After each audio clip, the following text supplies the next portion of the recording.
Hi! Welcome to this part of my guide and review featuring the Mythic Game Master Emulator, 2nd edition. If you haven't seen the other parts of my guide and review, please check out the playlist in the description below. This time we are going to talk about generating non-player character behavior. You figure out what a non-player character does in your adventure the same way you figure out anything else in Mythic, with expectations, fate questions, and the meaning tables. Using expectations for behavior is good for unimportant non-player characters, or when you don't want to slow down your adventure to randomize non-player character actions. If you have an idea of what the non-player character will do, and their action is important for the adventure, you could pose the expected action as a fate question. This adds some randomness to the non-player character's action. You think you know what they'll do, but they might do something else entirely. If you have no idea what the non-player character will do, then you can roll a completely random action on a meaning table.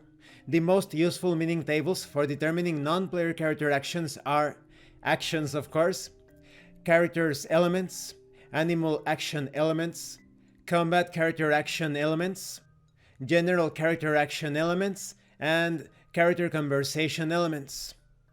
Most non-player character actions will be determined by your expectations. You are probably not going to roll for every single thing a non-player character does. When you have a clear expectation of a non-player character action, and the action isn't important to the course of your adventure, then simply following your expectations will do. Maybe the player has no idea what the non-player character will do, or they want to randomize it. Instead of following their expectations, they can use words from the meaning tables. Now, concerning fate questions as actions, if you have an expectation for the non-player character's behavior that you'd like to test, you could ask a fate question. This is a good choice if the non-player character's actions are important to your adventure, or you just want to randomize the behavior. When determining non-player character actions with fate questions, choose a behavior the non-player character is likely to do. You don't have to be sure about this choice since you're going to test it with a fate question anyway. It's important to phrase the action as a fate question, and assign it odds like you would with any other fate question. If it's a behavior you'd expect, it's probable that your odds will at least be likely if not stronger. If you are unsure, then consider the odds 50-50. If you are really unsure and just taking a shot in the dark with a random behavior, you might go with lesser odds, such as unlikely.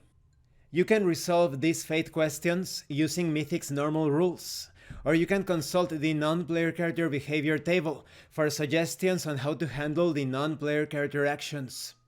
You can check for non-player character actions as often or as rarely as you'd like. Maybe you choose to only determine the non-player character's first action in an encounter and follow your expectations from there. Or maybe you're in a tense confrontation with an important non-player character and want to randomly determine the character's actions round by round. If you are frequently asking fate questions or consulting meaning tables to determine non-player character behavior, it's important to keep your adventure moving smoothly by taking the broadest interpretations you can. This will help you not get held up on a difficult interpretation.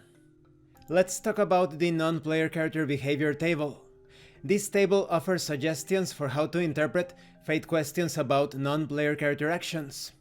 A yes answer to a behavior fate question is easy to interpret. The non-player character either does what you thought they would, or continues to do what they were already doing. A no answer means the non-player character does something other than what you expected.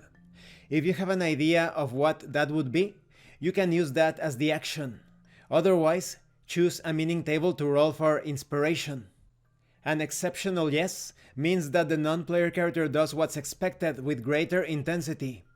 An exceptional no means the non-player character either does the opposite of what you expected or does the next most expected action with greater intensity.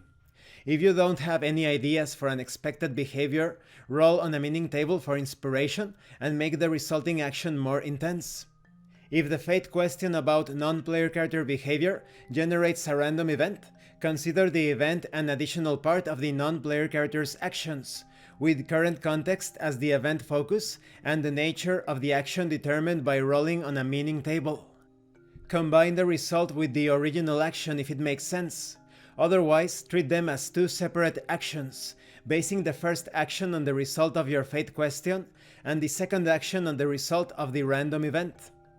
Concerning conversations, saying something is an action too. When determining what a non-player character says in a conversation, it's helpful to focus on the overall tone and message the non-player character is trying to convey. Like anything in a Mythic adventure, the rules presented here are meant to give you general guidance. The actual words the non-player character uses are up to you. Feel free to use creative license as long as their dialogue is in line with the result you generated. If specific language is required, for example, maybe you are playing in a group setting and want to give the interaction more color, or maybe you are writing out your solo session for a blog post or your personal journal, then the player can use any words that make sense with the rolled results.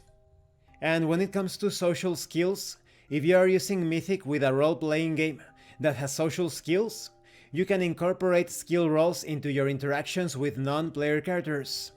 The results of these skill rolls become part of the context, helping you formulate expectations, adjust the odds of fate questions, and interpret the roll results, including any meaning table rolls, to interpret non-player character behavior.